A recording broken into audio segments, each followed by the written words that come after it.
बिस्मिल्लाहिर्रहमानिर्रहीम। अस्सलाम वालेकुम students, welcome to my channel. I hope आप सब लोग ठीक होंगे और आप लोगों की फाइनल टर्म की तैयारी भी अच्छी जा रही होगी। आप लोगों को पता है कि जैसे कि हमारे जो MUT 101 यानी कि फाइनेंशियल अकाउंटिंग की जो असाइनमेंट नंबर 1 है ये अनाउंस हो चुकी है, ठीक है। और इस असाइनमेंट की जो ड्यू डेट है वो 28 जुलाई है और इसके जो है मार्क्स हैं 12 हैं और इसका हमें क्वेश्चन एक ही दिया हुआ है। इसमें क्वेश्चन में उन्होंने हमसे क्या पूछा हुआ है, उन्होंने कहा है कि जो है ना एक जो बिज़नेस है वो उसकी जो 30 जून तक उसकी जो है ना बुक ऑफ बिज़नेस उसका ये एक्सट्रैक्ट किया, ये इन्फॉर्मेशन एक्सट्रैक्ट की हुई है और साथ उन्होंने हमें कुछ एडिशनल इन्फॉर्मेशन दी हुई है। उन्होंने हमें जो है ये सारा पर्टिकुलर्स दिए हुए हैं कि ओपनिंग स्टॉक इसका 15,000 का था, मशीनरी और जो प्लांट है उसका 1 लाख था, अकोमोडेटेड डिप्रिसिएशन जो है ये जो प्लांट और मशीनरी का जो 20,000 है, ये सारे उन्होंने हमें पर्टिकुलर्स दिए हुए हैं। और जो है पर्टिकुलर्स दिए हुए हैं उसके साथ उन्होंने हमें एडिशनल इन्फॉर्मेशन दी हुई है, इसको भी हमने क्वेश्चन के अंदर पुट करना है आंसर निकालने के लिए। उन्होंने कहा है कि जो है प्लांट और मशीनरी जो ऊपर दी हुई है इसके अलावा एक और जो मशीन है वो 30,000 की 1 अप्रैल 2021 को परचेज़ की गई, ठीक है। और जो इस मशीन को उन्होंने 1 अप्रैल को परचेज़ किया था, इसको जो है टाइम प्रोपोर्शनल के लिहाज से इसकी जो डिप्रिसिएशन है ये चार्ज की जाएगी, ठीक है। तो जो डिप्रिसिएशन होती है इसका मतलब ये होता है कि फॉर एग्ज़ाम्पल आपने कोई भी मोबाइल लिया है तो आप कुछ अर्सा तक मोबाइल को इस्तेमाल करते हैं, तो उसको इस्तेमाल करने से उसकी जो है उसमें कोई ना कोई ख़राबी निकल आती है या उस इस्तेमाल के साथ साथ उसकी जो वैल्यू में कमी होती जाती है, तो वो जो उसकी वैल्यू में जो कमी होती है वो उसकी डिप्रिसिएशन कहलाती है। तो जो हमने मशीन 30,000 की परचेज़ की थी 1 अप्रैल को, उसका जो डिप्रिसिएशन है उसको हम जो है 1 अप्रैल के लिहाज से हम उसकी जो डिप्रिसिएशन निकालेंगे, जितने भी टाइम क्लोजिंग पीरियड तक जो है उसकी हम डिप्रिसिएशन निकालेंगे। और उसके बाद जो दूसरी मशीनें जो पहले हमारी ख़रीदी गई थी 1 लाख की, उनकी जो डिप्रिसिएशन है उसको हम स्ट्रेट लाइन मेथड के साथ निकालेंगे। किस रेट के साथ? 10% पर एनम के हिसाब से, यानी कि उसका जो पूरा साल वो यूज़ हुई है उसके लिहाज से हम उसकी 10% निकालेंगे स्ट्रेट लाइन मेथड यूज़ करके, ठीक है। और उसके बाद उन्होंने कहा है कि जो प्रोविज़न फॉर डाउटफुल डेट्स हैं वो उसकी जो रेट है उसका 5% रेट है। और उसके बाद उन्होंने हमें लॉस दिया हुआ है कि जो पूरे साल में जो हमें नेट लॉस हुआ था वो 75,000 का लॉस हुआ था। एक कन्फर्मेशन दी है उन्होंने, साथ कहा है कि जो भी क्लोजिंग स्टॉक था अकाउंटिंग पीरियड के एंड तक क्लोजिंग स्टॉक कोई भी नहीं है, यानी कि हमारी जो इन्वेंटरी है वो ख़त्म हो गई थी, सब कुछ सेल हो गया था। और जो है एक उन्होंने इन्फॉर्मेशन दी हुई है, साथ उन्होंने कहा है कि जो बुक ऑफ अकाउंट है ये हर साल जो है 30 जून को क्लोज़ हो जाती है, ठीक है। 30 जून को ओपन होती है, 30 जून को क्लोज़ हो जाती है। तो रिक्वायरमेंट्स क्या है इसके लिए? रिक्वायरमेंट्स उन्होंने हमें कहा है कि हमने कैलकुलेट करना है ग्रॉस प्रॉफिट कैलकुलेट करना है, उसके बाद हमने परचेज़ कैलकुलेट करनी है, उसके बाद हमने इसका जो है नेट बुक वैल्यू जो है कैलकुलेट करनी है प्लांट और मशीनरी की। उसके बाद हमने जो है सन्ड्री डेट्स जो है वो बताने हैं उनको, जो बैलेंस शीट के अंदर जो सन्ड्री डेट्स होंगे वो हम बताएंगे। और जो है बैलेंस शीट के ऊपर जो ओनर्स इक्विटी है वो हम जो है बताएंगे कि बैलेंस शीट के ऊपर ओनर्स इक्विटी कौन सी प्रेजेंट होगी, ठीक है। तो साथ उन्होंने हमें जो है इम्पोर्टेंट नोट दिए हुए हैं। उन्होंने कहा है कि इनकम स्टेटमेंट या बैलेंस शीट या भी कोई भी लेजर अकाउंट की जो है प्रिपरेशन वो हमने नहीं रिक्वायर्ड, ठीक है, हमें सिर्फ नेसेसरी वर्किंग करनी है। और साथ कहा है कि किसी भी पार्ट में कोई मिस्टेक होगी तो उसका जो उस पार्ट का जो मार्क्स हैं वो 0 मिलेंगे।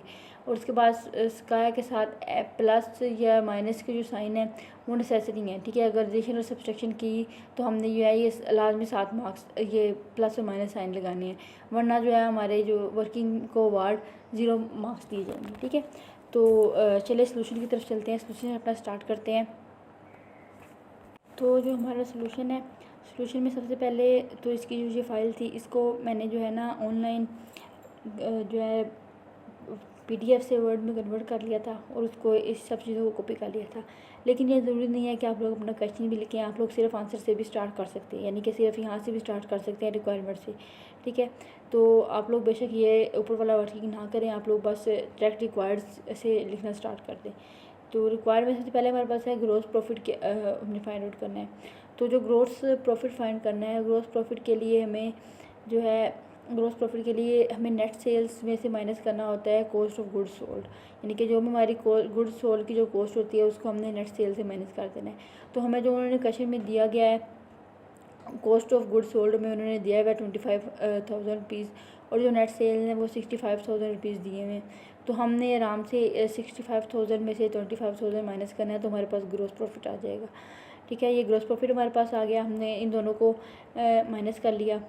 ग्रॉस प्रॉफिट 65,000 से 25,000 माइनस करा दिया तो हमारे पास जो है 30,000 जो है ग्रॉस प्रॉफिट आ गया। सेकंड वन में हमारे पास है, उन्होंने परचेज़ फाइंड करने का कहा है। तो परचेज़ वैसे हमारे पास हैंड आउट में जितने भी क्वेश्चन है सब में उन्होंने परचेज़ दी हुई है, लेकिन जो इसमें हमें फाइंड करनी है तो हमें जो परचेज़ का ये फार्मूला है कि जो है कॉस्ट ऑफ गुड्स सोल्ड में से हम परचेज़ की वैल्यू परचेज़ निकाल लेंगे। कॉस्ट ऑफ गुड्स सोल्ड जो हमारी होती है वो उसमें हम पहले बिगनिंग इन्वेंट्री लिखते हैं। बिगनिंग इन्वेंट्री मतलब स्टॉक ही होता है। इन्वेंट्री और स्टॉक जो है ये मतलब सेम ही होती हैं, आप ऐसे भी लिख सकते हैं। तो beginning inventory plus purchase during that time period, उस टाइम पीरियड में जो भी हमारी परचेजेज होती हैं और उसमें से हम क्लोजिंग इन्वेंट्री को जो है माइनस कर देते होते हैं। तो हमने इन सब चीज़ों को प्लस माइनस कर लिया, यानी कि जो परचेज़ है ये purchase during the time period, इसको हमने एक साइड पे रख लिया और बाकी सब चीज़ों को हम प्लस माइनस करके दूसरी साइड पे ले गए। तो purchase during this time period is equal to cost of goods sold minus beginning inventory plus closing inventory. ठीक है, तो कॉस्ट ऑफ गुड्स सोल्ड हमें गिवन थे 25,000 रुपीज़। बिगनिंग इन्वेंट्री हमारे पास क्वेश्चन में गिवन है कि ओपनिंग स्टॉक या फिर बिगनिंग इन्वेंट्री हमारे पास 15,000 रुपीज़ है, वो हमने लगाया। और उसके बाद हमें एंड पे उन्होंने इन्फॉर्मेशन दी हुई है कि जो है एंड पे कोई भी स्टॉक नहीं था, यानी कि there is no closing stock in the fund, तो हमारे पास वो ज़ीरो हो गया। तो हमने ये वैल्यूज अपनी जो है एक किस्म की इक्वेशन जो हमारे पास बनी है हमने उसमें पुट कर दी। तो हमारे पास परचेज़ आ गया 25,000 में माइनस किया हमने 15,000, तो हमारे पास परचेज़ आ गया 10,000 रुपीज़। ठीक है, तो दूसरी हमारी रिक्वायरमेंट पूरी होगी। अब हम थर्ड पे चलते हैं। जो थर्ड है वो ज़रा ट्रिकी क्वेश्चन है ज़रा। तो उन्होंने बोला है कि नेट बुक वैल्यू हमने बतानी है प्लांट और मशीनरी की। तो जो चीज़ें हमें गिवन है हमने वो राइट कर ली कि जो हमारे पास प्लांट और मशीनरी जो हमें उन्होंने क्वेश्चन में गिवन है वो 1 लाख की प्लांट और मशीनरी हमारे पास एसेट है। और उसके बाद जो है हमारे पास कुमुलेटेड डेप्रिसिएशन जो है प्लांट और मशीनरी दोनों की वो 20,000 रुपीज़ है। और जो एडिशनल मशीनरी थी वो 1 अप्रैल 2021 को जो परचेज़ की गई थी वो हमारे पास 30,000 की हमने मशीन खरीदी थी। और जो है depreciation per annum using straight line method हमें जो हमने फाइंड करना है वो 10% है। तो हमने जो फाइंड करना है वो हमारे पास जो है नेट बुक वैल्यू है वो हमने फाइंड करनी है अपनी जो है प्लांट और मशीनरी की। तो इसके लिए जो एक तरीका कार है, आप लोग ऐसे करें कि आप लोग इस तरह के एक टेबल बना लें। उस टेबल के अंदर आप सबसे ऊपर हेडिंग दें नेम ऑफ एसेट, उसके बाद साथ आप लिख लें कि प्लांट एंड मशीनरी की जो है 10% डेप्रिसिएशन स्ट्रेट लाइन मेथड के साथ। तो सबसे पहले आप लिख लें कि जो हमारे पास कॉस्ट ओपनिंग जो एसेट की है वो 1 लाख है। ठीक है, कॉस्ट क्लोजिंग जो एसेट की है यानी कि इसमें कुछ भी एडिशन वगैरह नहीं है तो उसको आप कॉस्ट क्लोजिंग कर लें। ठीक है, उसके बाद आप लोग राइट कर लें कि अक्यूमुलेटेड डेप्रिसिएशन जो है उसकी जो ओपनिंग है वो जो है 20,000 है, यानी कि जो उन्होंने क्वेश्चन में हमें दी हुई है। तो साथ उन्होंने कहा था कि प्लस माइनस का जो साइन है वो मेंशन करना है, तो प्लस का बेशक ना करें माइनस का लाजमी करना है। तो ये हम लेस करेंगे, साथ माइनस भी लगाया है। तो डेप्रिसिएशन आपने हमेशा माइंड में रखना है कि डेप्रिसिएशन हमारी हमेशा माइनस होती है, यानी कि जो उसकी कॉस्ट में वैल्यू में कमी हो रही होती है तो डेप्रिसिएशन हमारी माइनस हो रही होती है। ठीक है, तो ये एक तो डेप्रिसिएशन हमारी ओपनिंग में ये आ गई। उसके बाद जो हमारे पास पूरे साल की जो डेप्रिसिएशन है 10% हमने स्ट्रेट लाइन से मेथड से निकालनी है। तो उसको निकालने का ये तरीका कार है कि जो हमारे पास कॉस्ट ओपनिंग है या फिर कॉस्ट जो हमारे पास कॉस्ट क्लोजिंग होती है उसका हमने 10% निकालना है। तो 10% निकालने के लिए आपने सिंपली ऐसे करना है, 10% निकालना है, 50% निकालना है। आपने उसे 10 निकालना है तो उसे 10 डिवाइडेड बाय 100 कर दें। ठीक है, जो भी वैल्यू है उसे हमने कॉस्ट क्लोजिंग के साथ मल्टीप्लाई कर देना होता है। तो उसको मल्टीप्लाई करने के बाद जो हमारे पास जो आंसर है हमारे पास 10,000 आता है, यानी कि जब हम 1 लाख का 10% निकालते हैं तो हमारे पास 10,000 आता है। ठीक है, तो इन दोनों को जो कुमुलेटेड डेप्रिसिएशन है और जो एक साल की डेप्रिसिएशन हमने स्ट्रेट लाइन मेथड से निकाली है इन दोनों को हम आपस में जो है प्लस माइनस कर लेंगे। तो ये भी माइनस का साइन है, ये भी माइनस का साइन है, इन दोनों को प्लस किया तो हमारे पास जो क्लोजिंग डेप्रिसिएशन है ये हमारे पास 30,000 आ गई। ठीक है, तो हमारे पास जो उस एक मशीन को निकाल के जो हमारी डेप्रिसिएशन होती है नेट बुक वैल्यू उस मशीन को निकाल के वो हमारे पास 1 लाख माइनस 30,000 आ गई 70,000। ठीक है, तो उसके बाद जो मशीन हमने परचेज़ की है उस मशीन की हम डेप्रिसिएशन निकालते हैं। तो उसके निकालने के लिए हमने नेम ऑफ एसेट लिखा, कॉस्ट लिखा उसकी। ठीक है, तो मशीन हमने 30,000 की खरीदी, उसकी क्लोजिंग भी 30,000 है। उसके बाद टाइम प्रोपोर्शनल हमने निकालनी थी, मतलब कि हमने उसकी तो ईयरली निकाली है ना, जो बाकी मशीनें उसको 1 साल हो गया था तो 1 साल की हमने निकाली है। लेकिन ये जो हमने मशीन ये हमने परचेज़ ही अप्रैल में की है, तो अप्रैल से लेके हम जून तक उसकी डेप्रिसिएशन निकालेंगे। तो उसकी डेप्रिसिएशन जून तक निकालने के लिए उसे हमने 3/12 के साथ मल्टीप्लाई करना है, ठीक है। 3/12 यानी कि अप्रैल, मई और जून 3 महीने की हमने डेप्रिसिएशन निकाली, 3/12 हो गया। अगर यहाँ पे हमारे पास मार्च होता तो हमने फिर 4/12 करना था, ठीक है। और अगर हमारे पास जनवरी होता तो फिर हमने 6/12 करना था, 6 माह की निकालनी थी। तो उसके बाद उसे 3/12 के साथ मल्टीप्लाई किया और उसके बाद 10% भी हमने डेप्रिसिएशन निकाली। तो इन सब चीज़ों को पहले हमने 30,000 का 10% निकाला, उसके बाद उसका हमने जो है 3/12% निकाला, 3/12 के साथ मल्टीप्लाई कर दिया। तो हमारे पास टाइम प्रोपोर्शनल के लिहाज से जो उस मशीन की डेप्रिसिएशन आ जाएगी 750, ठीक है। तो ये 750 आ जाएगी। तो इस 750 को जो है हम अपनी जो हमारी उसकी मशीन की जो कॉस्ट है उसमें से हम माइनस कर देंगे, यानी कि उसमें उसकी वैल्यू में इतनी कमी 750 की कमी हो जाएगी, हमारे पास 29,250 आ जाएगा। तो ये दोनों हमने डेप्रिसिएशन निकालनी है। इन दोनों डेप्रिसिएशन के बाद अब हमारा ये काम है कि हम इन दोनों डेप्रिसिएशन को जो है प्लस कर लेंगे। तो हमारे पास जो net book value of plant and machinery आ जाएगी, ऑफ प्लांट एंड मशीनरी, सही है।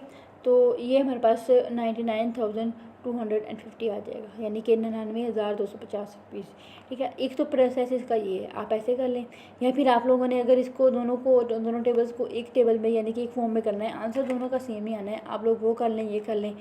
तो जैसे वो आपकी मर्ज़ी, मैं आपको दूसरा प्रोसेस बता देती हूँ। दूसरा प्रोसेस में आप लोगों ने ऐसे करना है कि आप लोगों ने सबसे पहले cost opening for plant and machinery लगा दिया, ठीक है, 1 लाख, ठीक है, कॉस्ट ओपनिंग हो गया। उसके बाद आपने उसकी cost closing for plant and machinery लगा दिया, ठीक है। ये प्लांट्स नहीं, प्लांट है, ठीक है। तो उसका हमारे पास कॉस्ट क्लोजिंग में हो गया 1 लाख, ठीक है। यहाँ पे हमने साथ फ़ौरन ऐड इसलिए नहीं किया क्योंकि ये मशीन अलग से है, प्लांट एंड मशीनरी की कॉस्ट है 1 लाख ही है, ठीक है। न्यू मशीन परचेज़ में हमने 30,000 लगा दिया क्योंकि ये हमने बाद में परचेज़ की है मशीन, ठीक है। और इन दोनों को हमने जो है प्लस करना है, ठीक है, इन दोनों को हमने प्लस करना है। दोनों का जब हम प्लस करेंगे तो हमारे पास जो प्लांट एंड मशीनरी दोनों की जो कॉस्ट है वो 1,30,000 आ जाएगी, ठीक है। ये दोनों हमारे पास प्लस हो गया। उसके बाद हमने जो है अकोमुलेटेड डेप्रिसिएशन ओपनिंग 20,000 लगी थी, ठीक है। और उसके बाद टाइम प्रोपोर्शनल जो हमारी डेप्रिसिएशन थी वो हमारे पास जो सिर्फ प्लांट की निकालनी थी, मतलब सिर्फ मशीन की निकालनी थी, जो हमने मशीन ख़रीदी। तो उस मशीन की खरीदने के लिए हमने जो है इसको माइनस में 750 लगा दिया, ठीक है। इसको हमने उसी तरीके से सोल्व किया जैसे मैंने पीछे आपको बताया कि ये अप्रैल में खरीदी थी, तो अप्रैल के लिहाज से हमने इसकी जो टाइम प्रोपोर्शनल डेप्रिसिएशन निकाली। उसके बाद फिर जो है साल की डेप्रिसिएशन निकालनी थी हमने 10% स्ट्रेट लाइन मेथड के साथ। तो हमने जो है वो सिर्फ प्लांट एंड मशीनरी के लिए अलग से निकालनी है। तो हमने उसको जो है 10% के साथ जो हमने 1 लाख को मल्टीप्लाई किया तो हमारे पास 10,000 आ गया, ठीक है। तो इन दोनों को जब हमने, ये दोनों हमारे पास जो डेप्रिसिएशन है ये तो दोनों माइनस में आएंगी, तो इन दोनों को हमने जो है माइनस जब साइन से मतलब माइनस का होता है तो हमारे पास साइन माइनस का ही आएगा, लेकिन जो चीज़ें हैं वो प्लस होती हैं, दोनों जो वैल्यूज़ हैं वो प्लस होती हैं। तो दोनों डेप्रिसिएशन को हमने प्लस कर लिया आपस में और साइन जो है माइनस का आ गया। तो हमारे पास जो टोटल डेप्रिसिएशन है यानी कि क्लोजिंग डेप्रिसिएशन है ये हमारे पास 30,750 आ गया, ठीक है। जैसे 30,750 आया तो अब हमने इस डेप्रिसिएशन को हमने जो अपनी क्लोजिंग थी कॉस्ट प्लांट और मशीनरी की उसमें से हमने माइनस कर दिया। उस कॉस्ट में से हमने माइनस किया तो 1,30,000 माइनस 30,750 इन दोनों को माइनस किया तो हमारे पास 99,250 आंसर आ गया, ठीक है। तो ये हमारे पास जो है ये नेट बुक वैल्यू होगी प्लांट एंड मशीनरी की, ठीक है। Net book value of plant and machinery, सही है। अब नेक्स्ट हमारे क्वेश्चन की तरफ चलते हैं। नेक्स्ट क्वेश्चन हमारे दोनों बिल्कुल सीधे से हैं। सबसे पहले तो हमारे पास उन्होंने कहा है कि सनरी debtor presented in balance sheet. Debtor जो है हमारे पास 20,000 डेप्टर था, हमें जो क्वेश्चन के अंदर गिवन है कि जो हमारा डेप्टर है सनरी डेप्टर वो 20,000 है, ठीक है। तो सनरी डेप्टर हमने बैलेंस शीट के अंदर ऐसे ही नहीं लिख देना होता, हमने जो उसकी प्रोविज़न होती है मतलब डाउटफुल डेट्स को हमने मेंटेन करना होता है। तो उसको मेंटेन हमने किस रेट पे करना है, हमने फिर 5% रेट के साथ मेंटेन करना है। 5% मेंटेन करने उस रेट के साथ मेंटेन करने के लिए जितने परसेंट हमारे पास जिससे हमने रेट से मेंटेन करना होता है उसका हम डेप्टर का हम उतना परसेंट निकाल लेंगे, ठीक है। तो उसका उतना परसेंट हमने 20,000 हमारे पास डेटर था, तो हमने उसका 5% निकाला, तो उसका 1,000 आ गया, ठीक है। 1,000 को हम अपने उस जो है डेटर के जो वैल्यू है उसमें से माइनस कर देंगे, तो हमारे पास जो सन्डी डेटर है बैलेंस शीट पे जो हमने प्रेजेंट करना है वो 19,000 आ जाएगा, ठीक है। ये आंसर हो गया। और जो हमारी लास्ट जो रिक्वायरमेंट है, लास्ट रिक्वायरमेंट हमारे पास उन्होंने कहा है कि ओनर्स इक्विटी फाइंड आउट करें जो हमारे पास बैलेंस शीट पे प्रेजेंट करनी है। तो उसके लिए जो है ओनर इक्विटी के लिए हमें पता है कि कैपिटल को नेट लॉस से माइनस करते हैं। तो जो कैपिटल है, कैपिटल हमें गिवन है, नेट लॉस भी गिवन है। तो नेट लॉस हमारा 75,000 है और जो कैपिटल है वो 2,50,000 है, यानी कि 2.5 लाख रुपीज़ है, ठीक है। तो इन दोनों को हमने माइनस किया तो हमारे पास हमारे पास 1,75,000 आ गया। तो ये हमारे पास 50 रिक्वायरमेंट पूरी होगी। तो आई होप आप लोगों को समझ आ गई होगी। वीडियो वॉच करने का बहुत बहुत शुक्रिया, और वीडियो को दोस्तों के साथ शेयर करें। और आप लोगों ने इस असाइनमेंट को बहुत ध्यान से करना है, क्योंकि ये जो असाइनमेंट है इसके जो आपके टोटल मार्क्स हैं 7.5 मार्क्स इस असाइनमेंट के आपके हैं, और इसकी असाइनमेंट MGT की सिर्फ एक ही असाइनमेंट आनी है। तो आप लोगों से एक और रिक्वेस्ट है कि आप लोग अपनी MGT पे ध्यान दें और अपनी पढ़ाई को स्टार्ट कर दें, क्योंकि 1 महीना ऑलमोस्ट रह गया है पेपर्स में। तो इसमें MGT में जो फेलिंग रेशियो है बहुत ज़्यादा है। तो आप लोग अपनी MGT को क्लियर करें और अपनी दुआ में याद रखें। Thank you so much for watching and खुदा हाफिज़।